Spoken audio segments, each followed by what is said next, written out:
Hello everyone, if you can just let me know in the chat if you can hear me okay.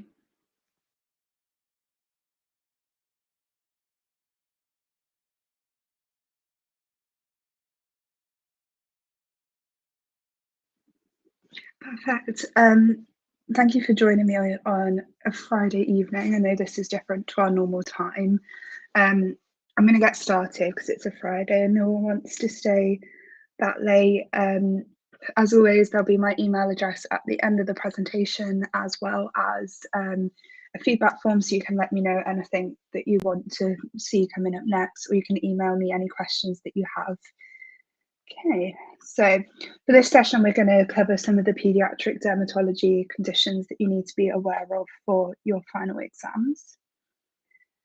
And this week we're jumping straight in with a question. So I'm just going to mute myself, give you a minute to read through this, and then I'll pop up a poll for you to click on the answer that you think is correct, and then we'll work through it.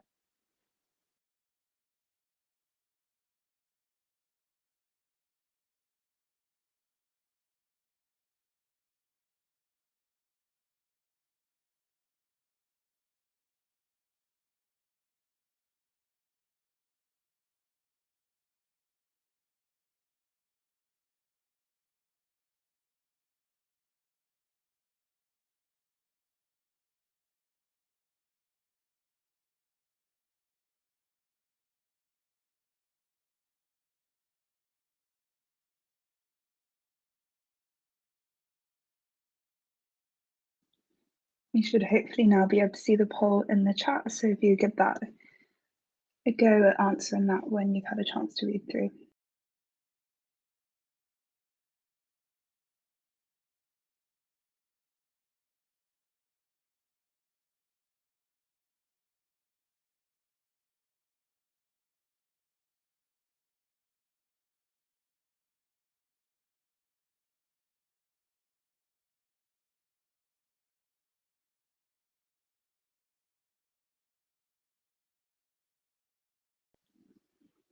Right, the answers have gone a bit static, so I'm going to move on.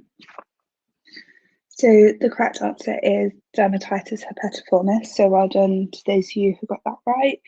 And kind of the key things that we're pulling out from this question is that it's an intensely itchy rash. The vesicles as well are quite characteristic, and also the history of celiac disease. That was quite a big hint for this question if you were aware of that link. Slightly harder if you sort of hadn't heard of that link before.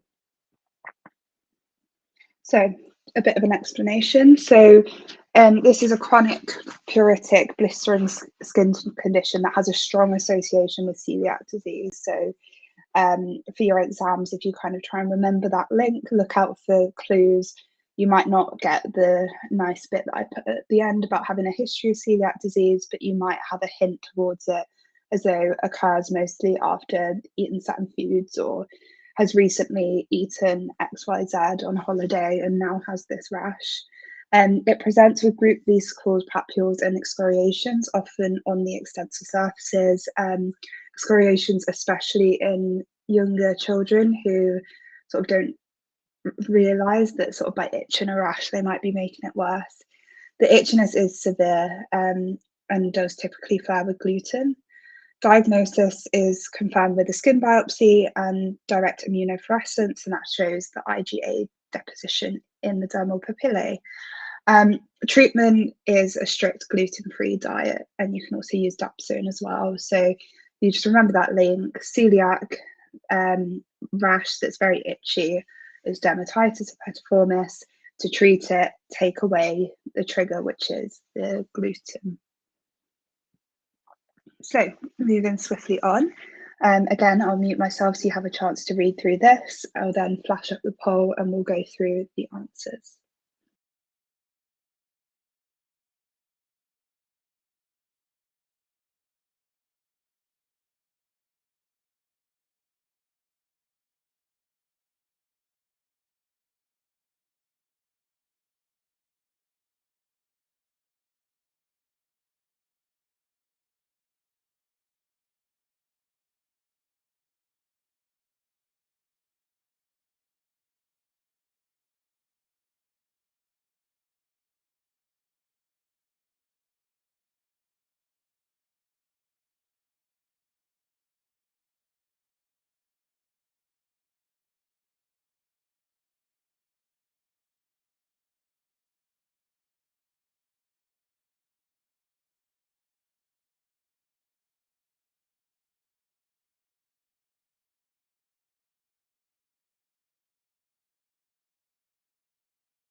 Okay, so just a chance to get your last answers in now. So we're split between a couple on this one. A lot of you opt in for D, but also a couple for B and E as well. So the correct answer for this one is D. The hints that you're looking for within the question stem for this one is the fact that this is a widespread rash. Also the skin peeling and the perioral crusting and fissuring, when I sort of reveal what this is big hints towards this one. So this is staphylococcal scalded skin syndrome, or SSSS. And this is caused by Staph aureus, the exfoliative toxins that are in Staph aureus. It presents with this widespread erythema, tenderness, skin peeling, and the positive Nikolsky's sign. So that sort of points you towards that diagnosis if you're aware of that. The perioral crusting and fissuring is also very characteristic of this. In terms of treatment, you'll need IV flu clots to cover the Staph aureus, and then supportive care. So in this instance, supportive care is mostly to do with fluid replacement and wound care. If you kind of think of it a bit like burns, because the appearance is kind of the same. The patient could become very dehydrated very quickly, so you want to make sure that you're replacing those fluids that they're losing. Nikolsky's sign, that's a dermatological sign that indicates separation of the epidermis from lower layers of skin when the skin is rubbed or sheared. So in these patients, it wouldn't take much force at all for that skin layer to just start peeling away. So usually this will start with a generalized erythematous patches all over the body, and then the skin can start to look very thin and wrinkled. That's sort of starting to give you that impression that the skin might be peeling away. You get bullae that form and burst, and it leaves the skin very sore, and that's what gives you the appearance that may look like a scald or burn. So your history is very important as to, if you see a child presenting with this, has this come from a skin rash or have they been burnt by something? Most or almost all will require admission and IV antibiotics and fluids. Monitoring and managing those fluids and electrolytes is key. These patients are very prone to dehydration and electrolyte imbalances, which can cause further complications. Okay. Our next one, again, I'll mute myself for a little bit so you can have a read through, pop up the poll, and then we'll go through the answers.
Okay, again, a couple of different answers. So for this one, the correct answer is A, which quite a few of you got. So for this one, this is a non-bullous impetigo. So this is a highly contagious bacterial skin infection caused by Staph aureus or Strep pyogenes. Your clue is the golden crusting or holly-coloured crust. And the first line treatment for this is is topical fusidic acid, and that's in mild localized cases. If it's widespread, so not responding to topical treatment, then oral flucloxacillin, which was option B, is used. So just to sort of reiterate that, so you're looking for the golden or honey coloured crust. If it's localized and mild, then we use topical fusidic acid first. If it's widespread or doesn't respond to the topical treatment, then it may require oral flucloxacillin. So impetigo is split into two, bullous or non-bullous, and the golden crust is characteristic of the staph skin infection. So non-bullous impetigo, as in the question, typically occurs around the mouth or nose, and that the exudate from these lesions dries, and that's what causes or shows as the golden crust. And patients usually with this are not systemically unwell. The parents tend to be quite worried because it's a bit unsightly, but usually the child will feel fine. And you can use the fusidic acid, just topical, to help treat that. On the other hand, in bullous impetigo, this is caused by Staph aureus, and that we've kind of already covered, produces the epidermolytic toxins that causes fluid-filled vesicles to grow and then burst. This is more common in neonates and sort of under 2-year-olds than it is in older children. And with this type of impetigo, it's more common for patients to have systemic symptoms as well. In severe sort of infections where the lesions are widespread, this is your SSSS, which we've already covered. So there's the link between those two conditions. And for this, the treatment is with antibiotic, usually flucloxacillin. If it becomes Staphylococcal scalded skin syndrome, then we've already covered management of that. So some of the complications for this one to be aware of, so you've got cellulitis, sepsis, as with any sort of break in the skin, you're leading the body prone to infection. Scarring can quite often occur. You can also get post-strep glomerulonephritis and scarlet fever, and obviously we've already spoken about Staphylococcal scalded skin syndrome. So next one, again, I'll do the same thing, mute myself for a bit, give you a chance to read it, and then put the poll up.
Okay, so I think answers are pretty static. So as you've correctly identified, this one is eczema herpeticum, and your key points that you're pulling out from the SBA stem is the history of atopic dermatitis, painful blisters, and the monomorphic punched out vesicles. So the child's history of atopic dermatitis with acute onset of painful monomorphic vesicles, fever, and lymphadenopathy strongly suggests eczema herpeticum, which is a HSV1 superinfection of eczema. Unlike impetigo that we discussed previously, or contact dermatitis, it presents with these punched out vesicles and systemic symptoms. It can be life-threatening if it's left untreated. For these cases, urgent treatment with IV acyclovir is indicated. So management, swabs of the vesicles can be used to confirm diagnosis, but treatment is decided by the clinical presentation. So important that we're not delaying treatment by waiting for the swabs to come back. Treatment is with acyclovir. In mild and moderate cases, usually oral is sufficient, but in some more severe cases, IV may be required. You usually can gauge this by how systemically unwell the child is as to which one you will try first. Complications for this one, children can become very unwell and it can be life-threatening, especially in any children who are immunocompromised anyway. Something to be aware of is the risk of secondary bacterial infection, so superinfection with staph or strep, leading to impetigo, cellulitis or abscesses, and it can progress to scalded skin syndrome as well. Also, as with some of the others that we've discussed, being aware of sepsis and disseminated viral infections as well. HSV can spread into the bloodstream, causing a viremia and sepsis. And this again, particularly in your patients that are already immunocompromised, and it can be life-threatening without prompt antiviral treatment. So having the correct treatment for this skin condition is very important. Some of the others is hepatic keratoconjunctivitis, so that's where there's ophthalmic involvement. If it spreads to the eye, it can lead to keratitis, some ulceration of the cornea and vision loss. If there's any eye symptoms at all, this goes for a lot of different rashes. If there's any sort of rash present near the eye, then they need urgent ophthalmology review. And meningoencephalitis as well. So HSV can go into the central nervous system. This can cause encephalitis. In these cases, patients may present with seizures, altered mental status, and focal neurological signs. Again, requires IV acyclovir urgently, and it should sort of help with some of those symptoms if the cause is from HSV. Multi-organ involvement is rare, but it's very severe, so very important to be aware of. These patients can end up with hepatitis, pneumonitis, or myocarditis in disseminated HSV infections. Okay, the fifth question, same thing again. I'll mute myself for a bit, give you a chance to read, put the poll up, and then we'll go through the answers.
Okay, so firstly, this is sort of showing you a different style of question that you may get in the UK MLA. So you've got the sort of trying to identify a condition based on the question asking you for the most appropriate management, but you also might get a question such as this. It's asking you to identify the condition and then use that to tell them what the most serious complication is, what the most important next step is, etc., etc. It's not always just going to be asking you to identify a condition. So we'll go through it. So I've underlined there the sort of the key points that are pointing you towards the diagnosis. And for this one, the correct answer is B. So explanation. So this is describing Kawasaki disease. So this is a vasculitis that's acute and systemic, primarily affecting children under 5. This is another condition that's diagnosed clinically, and it's usually based on 5 or more days of fever, plus 4 out of the 5 following features. So they're listed there: bilateral non-purulent conjunctivitis, polymorphous rash, oral mucosal changes. You may have heard of the strawberry tongue, that's like a classical sign. Peripheral extremity changes, so maybe swollen hands and feet, and later on, as it's more developed, you can get peeling skin. And cervical lymphadenopathy, which is usually unilateral. The most serious complication you need to be aware of is coronary artery aneurysms, which can lead to myocardial infarction or sudden death. This is why treatment with IV immunoglobulin and aspirin should be initiated early. It's worth being aware of this because this is one of the conditions where aspirin is used in paediatrics. Usually we avoid aspirin in peds altogether. Okay, moving swiftly on. Next question. Same thing again. I'll pop the poll up in a minute.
Okay, we're a little bit split on this one.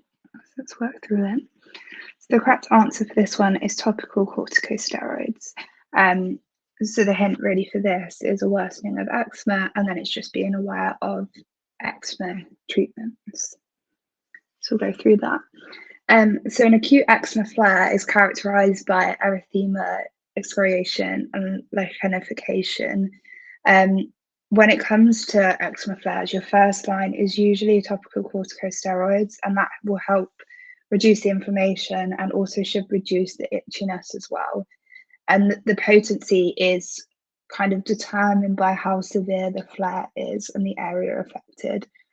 Other things that can help, emollients, which are very important for the long-term management to maintain skin anyway, advising parents that they bathe their child with an emollient rather than using any kind of soap as well can be useful.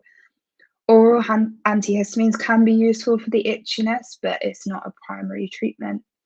And oral antibiotics are indicated only if there's secondary bacterial infection. It's not going to help much if it's just an acute flare, only if it becomes infected. Topical immunomodulators are considered. I think that was option E, for chronic refractory eczema, but it's not sort of indicated for acute flare-ups as a first-line treatment. Right, question number 7.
Okay, again, a couple of different answers coming in there. So for this one, the correct answer is IgA vasculitis. This sort of the key things that you're looking for is the history and onset of the rash, the pain in the knees and ankles, the swelling and tenderness in those joints as well, and the urine dipstick, so the positive for protein and blood on urine dipstick. So this is a presentation that is most consistent with IgA vasculitis, which is a small vessel vasculitis, that can commonly be seen in children. The classic features, which were sort of present in that question, are the palpable purpura, arthralgia or arthritis, often the knees and ankles, abdominal pain, may be present in some cases, and renal involvement, so the proteinuria or hematuria can also occur. IgA vasculitis will often follow a viral upper respiratory tract infection, which this child had a week ago. Renal monitoring is very important due to risk of glomerulonephritis. So if you are asked a question that might be framed differently, it might be asking you about which blood tests you need to make sure you're doing daily. Think about monitoring the renal function. Treatment is generally supportive, though steroids can be used in some of the more severe cases. Okay, question 8.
Okay, I think we might have had a couple of people drop off for answering, so there's been no change in a while, so I'll move on. So well done. All of you that answered have answered the correct answer of molluscum contagiosum. The key things that we're looking for, the explanations in this, is the small raised shiny papules, pale pink to flesh coloured, and each one has a central dimple.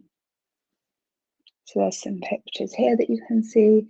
So this is a common viral infection that's caused by MTB, which is a pox virus. The key features are the small, shiny, dome-shaped papules, and they have this characteristic central dimple or umbilication. Lesions are usually flesh-coloured or pink, and they can be found in clusters, typically on the torso, face, arms, and legs.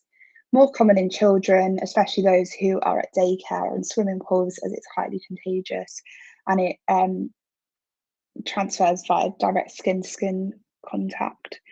Management, this is generally a self-limiting condition. Most lesions will resolve over sort of 6 to 12 months. In particularly bothersome cases, you can have some treatment, including cryotherapy or topical therapies such as your salicylic acids or curettage, but most of the time it's self-limiting and eventually they will go away on their own. So that's it for the questions, slightly shorter session, but some of my top tips for pediatric rashes or dermatology in general. You want to make sure that you can identify rashes both from photos and descriptions, because in your exam they may use a mixture of both.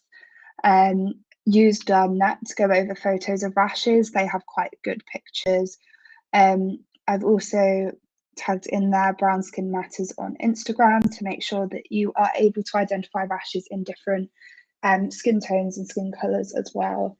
Another useful website is Skin Deep. So again, on this website, you're able to search by any condition, and you're able to see multiple different pictures of that rash to again get used to how it presents in different people.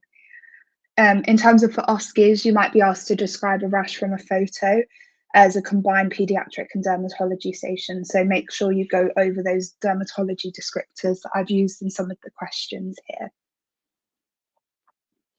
As always, if you have any questions at all or related to paediatric dermatology or anything paediatrics or anything just final year or exams, feel free to email me and I'll do my best to answer or point you in the right direction of someone that has the answer as well.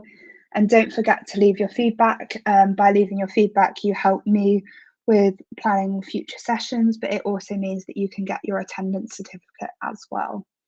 So I'll hang around for a couple of minutes just to make sure everyone's had a chance to look at the feedback form. Thank you for joining, and I hope to see you in the next session.